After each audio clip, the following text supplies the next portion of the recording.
Guevara hablando de la consulta.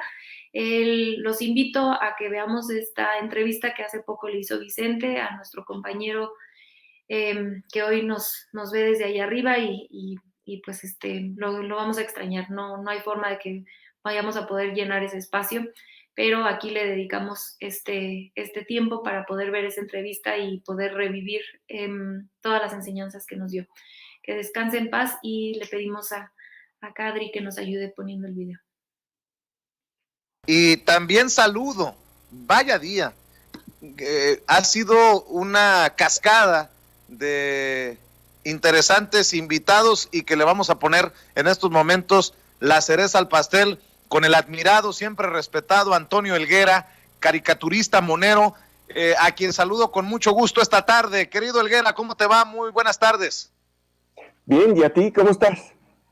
Pues aquí tratando de avanzar en este pantano de ruido, de desinformación, de golpeteo, de veneno y de mierda desde la oposición, en donde siguen muy interesados en contarle a la gente que perdió Morena y que ganó la oposición. ¿Cómo la ves, mi querido Antonio? Bueno, sí es sorprendente que la campaña de desinformación y mentiras no solamente fue previo a la elección, sino que inmediatamente después siguieron mintiendo, haciendo creer que habían ganado. Y no deja de ser sorprendente que incluso algunas voces dentro del PAN, por ejemplo, como Gustavo Madero, respaldado por el gobernador Javier Corral, pues hizo un llamado a no hacerse tontos porque no les fue nada bien. Aunque también hay que decir que donde sí les fue bien fue en la Ciudad de México, y eso es lo que nosotros desde este lado deberíamos de enfocarnos en ver qué sucedió aquí, porque es verdaderamente lamentable que perdamos la Ciudad de México y que empiece a regresar a manos de la derecha. Lo que está en riesgo son muchas cosas. Entonces, pues sí, les fue bien, más o menos bien en la Ciudad de México, porque pues tampoco la controlan toda. Morena aún tiene muchas alcaldías y aún tiene la mayoría en la Asamblea Legislativa, pero en el resto del país les fue fatal a la oposición. Morena conservó la mayoría en la Cámara de Diputados, que era su principal objetivo, y ahora Morena pasó de gobernar 8 estados a 10 y tantos, no recuerdo ahorita la cifra. Entonces, y bueno, por ejemplo, el PRI, que es parte de la coalición opositora, perdió 8 gubernaturas, les fue pésimo.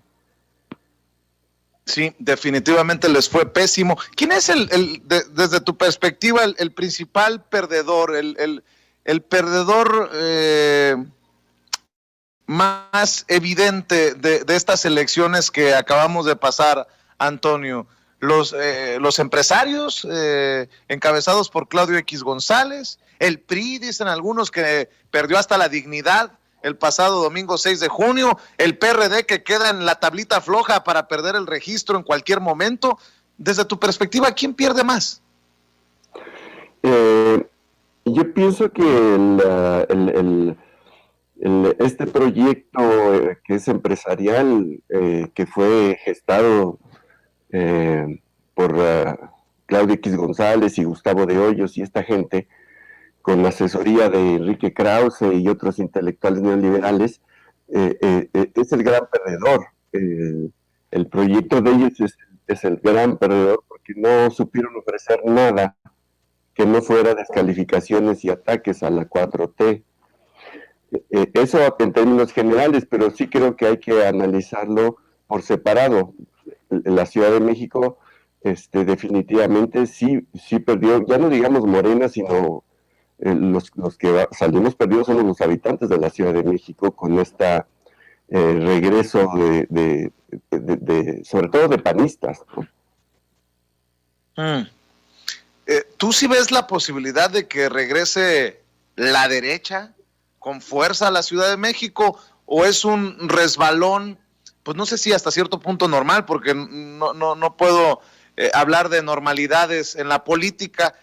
¿Cómo entiendes esto? ¿Perdió Morena fue un voto de castigo. ¿Contra quién fue el voto de castigo? Porque yo tengo datos de que el presidente Andrés Manuel López Obrador goza de una amplia aprobación entre las personas que son encuestadas por diferentes casas encuestadoras. ¿Cómo lo percibes, Antonio? Mira, yo creo que hubo un exceso de confianza.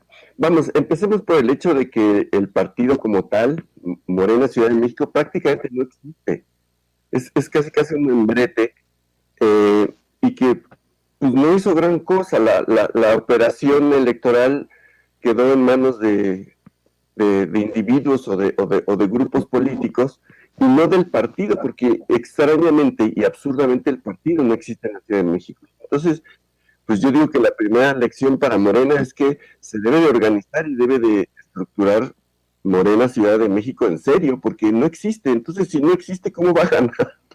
¿Cómo pretendes que gane nada si es prácticamente inexistente? Es realmente inconcebible, pero así es. Entonces no nos extrañemos de lo que sucedió, porque además también hubo gestiones de alcaldes de Morena bastante fatales, ¿no? Bastante malas, y si hay un voto de castigo, pues es para esos gobernantes que lo hicieron muy mal, y también hay un voto de castigo para los candidatos de Morena, que muchos eran muy lamentables. Entonces, la elección en la Cuauhtémoc la operó Monreal, pero para su propio beneficio, no para que quedara la candidata de Morena, sino que también es muy cuestionada, sino para que quedara una candidata incondicional de él. Y en muchas otras delegaciones la operación electoral quedó en manos precisamente de Dolores Padierna y de Bejarano. Entonces, pues así está difícil. Si no se estructura Morena en la Ciudad de México y se le hace un partido fuerte, no veo cómo pueda salir adelante en ulteriores elecciones. Entonces, por ese camino, pues sí, vamos a terminar perdiendo la Ciudad de México y va a regresar la derecha. ¿Cómo has visto también estas campañas que siguen? Como no les fue bien a la oposición, y bien decías, pensaste que se iba a terminar con las elecciones, continúa después de las elecciones esta campaña de desprestigio, de ridiculización, este discurso de López Obrador, dictador. Seguro estoy que viste cómo entrevistaba León Krause a Jorge Ramos. ¿Qué opinión te merece esto? Dice Jorge Ramos, México, ni Venezuela, ni AMLO, Chávez, ni Maduro, y se tuvo que ir el cachorro con mucho respeto lo digo, con la cola entre las patas. A nosotros nos critican mucho, seguramente a ustedes también los moneros, por expresar su opinión en lo que publican. A nosotros nos critican mucho en las redes sociales porque no nos consideran verdaderos periodistas, dicen los que son verdaderos periodistas, pero hacen ridículos como el de León Krause. ¿Qué opinión te merece esto que hasta lleva al presidente Andrés Manuel López Obrador a burlarse la mañanera ayer? Bueno, no estoy seguro de que León Krause sea periodista realmente, se hace pasar por tal. Pero además, en esa entrevista, Ramos hace evidente lo absurdo de los argumentos, entre comillas, principales de esta gente, que es eso, que se encamina a una dictadura, que pretende reelegirse, que va a convertir esto en Venezuela. O sea, es tan absurdo que realmente no sorprende que, y mira que Jorge Ramos tampoco es muy confiable, pero por lo menos algo de sentido común tiene, y por lo menos no forma parte de esta campaña de descrédito y de mentiras. O sea, realmente, si quisiera convertirse en un dictador, López Obrador, pues no habría habido estas elecciones, simple y sencillamente, no habrían tenido los triunfos, pocos, pero que sí tuvo la oposición en estas elecciones. Es decir, te voy a decir donde sí hay un ejemplo de donde está surgiendo una dictadura, lamentablemente, y es Nicaragua. Ahorita mismo el régimen de Daniel Ortega está encarcelando opositores a puñados, ¿no? Incluso sus antiguos compañeros de armas del ejército sandinista los está encarcelando. Eso es anular a la oposición, eso es imponerse en el poder para perpetuarse, y así se gesta una dictadura. Dime aquí quién ha sido detenido por ser opositor, a quién se le ha impedido participar públicamente, políticamente, mediáticamente, a nadie. Entonces, la idea de que es un dictador o que pretende ser un dictador y que nos va a convertir en Venezuela, es muy absurdo, y solamente lo cree gente muy desinformada y muy prejuiciada, que es justamente lo que el propio López Obrador acusa cuando habla de este sector de clase media aspiracional, que se deja manipular fácilmente por este discurso de odio y de mentiras. Pero vamos, es totalmente disparatado. O sea, no hay realmente ningún asidero a ese tipo de acusaciones. Así es.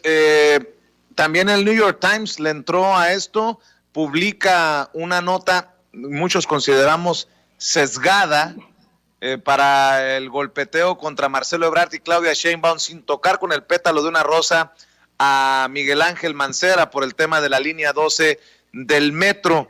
Y lo que también desata esta nota del periódico New York Times, pues es un arrancan rumbo al 2024 los aspirantes y los jaloneos.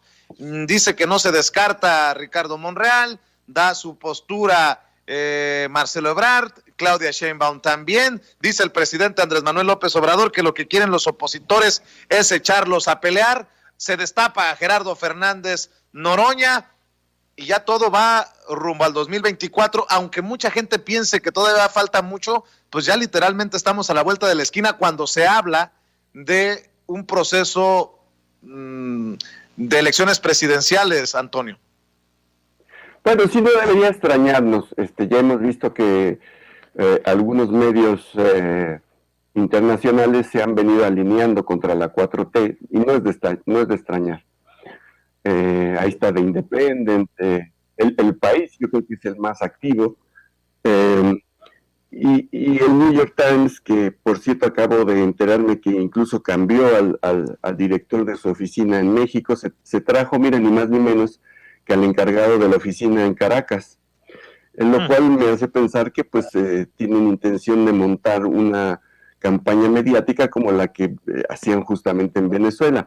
Es decir, ellos sí quieren que en su fantasía o en su manipulación mediática hacer ver que esto se está convirtiendo en Venezuela. Es decir, lo que sí hay ahí es una escalada mediática donde participan Leoncito Krause y muchísima gente para redondear esta mentira. Por otro lado, bueno, sí, efectivamente se adelantó el New York Times porque el peritaje que la empresa noruega está o hizo sobre el tema de la línea 12 está a punto de darse a conocer. Entiendo que ya está en manos de la jefa de gobierno y que había anunciado que lo divulgaría esta semana, y supongo que así será. Hay que esperar a ver realmente qué dice ese peritaje. Aunque bueno, como yo te había dicho en una entrevista anterior, yo me temo que sí hay ahí, es decir, que no se equivoca mucho el New York Times cuando pone bajo la lupa a la constructora, que es de Slim, y al propio Ebrard, que era el jefe de gobierno que autorizó, que pidió esa obra y que la apresuró. Es decir, Ebrard niega haberle metido prisa a esa obra, pero vamos, yo sí tengo memoria, yo recuerdo esa etapa y era evidente la prisa que se le metió, y yo me temo que tiene un costo político, va a tener un costo político para él, lo lamento mucho, pero lo tiene que tener además, ¿no? Y no solo político, eventualmente hasta judicial debería de tenerlo, no solo para él, sino, y por supuesto también la constructora y quienes hayan sido partícipes de esta obra deficiente que pues ahora ya cobró la vida de personas, ¿no? Ya no solamente estamos hablando de estructuras deficientes y de mantenimiento bien dado o no bien dado, sino de vidas humanas perdidas. Y por lo lo que respecta a Mancera, bueno, pues él seguirá haciéndose pato. A él le conviene que se cree la sensación de que hay un pleito entre Claudia Sheinbaum y Ebrard, y él pues se agazapa, porque también tendría que rendir cuentas. Él usó el mantenimiento, él usó el tema de la línea 12 políticamente para perseguir a Ebrard justamente. Entonces yo también pondría en cuestión el mantenimiento que supuestamente él le dio a la línea 12 y el uso que le dio y hasta dónde, es decir, por qué no se detectó durante su gestión las deficiencias que provocaron la catástrofe del otro día en la línea 12. También yo creo que tiene una responsabilidad ahí, aunque se esconda debajo de su curul y de su fuero. Pero bueno, lo que vamos a ver si es todo tipo de personajes queriendo moverse ya con respecto al 2024 de manera muy precipitada y avanzada. Acabo de ver también que Monreal salió a defenderse, que él no tuvo nada que ver con lo mal que le fue a Morena en la Ciudad de México y que él se apunta para el 2024. Bueno, obviamente también está aprovechando el desgaste al que se van a ver sometidos Claudia Sheinbaum y Ebrard por el tema del metro, para posicionarse él. Pero vamos, la verdad es que se le ha señalado claramente lo que hizo él fue una traición. Es decir, él impuso una candidata incondicional por la coalición de Va por México, y casualmente pues fue la que ganó la elección ahí en Cuauhtémoc. Entonces yo creo que no debería ser tan fácil que un personaje así diga, bueno, yo ya me voy preparando para el 24, no me descarto. Bueno, a ver, espérame, ¿qué hiciste aquí? No puede salir con que no tiene nada que ver con lo que pasó en la elección. Oye, Antonio, ustedes mencionaste, pero bueno. Oye, Antonio, ustedes se dedican a hacer monos, a hacer caricaturas y dar su opinión, y me imagino que te ha de pasar por la mente. No sé si has hecho algún trabajo sobre Lili Téllez, pero creo que en la política es una de las caricaturas de carne y hueso. Ahora dice que no le va a alcanzar la vida para arrepentirse de haber creído en Andrés Manuel López Obrador en 2018. Se pone de pechito porque pregunto cuántos miles, si no es que millones de sonorenses estarían arrepentidos. No les va a alcanzar la vida para arrepentirse por haber votado por ella para que llegara al Senado por Morena y después la tengan que aguantar como senadora del PAN. Y dice que seguirá señalando a Morena como lo que es un grupo de vándalos aliados del crimen organizado. ¿Quién ves desde la oposición como una voz, pues, no sé, de liderazgo, o no sé ni siquiera cómo llamarle? El propio Jorge Ramos a León Krause le dice, si hablamos de un líder de la oposición, vamos a batallar para encontrarlo. ¿Se estará posicionando Lili Téllez para eso? ¿Le alcanzará?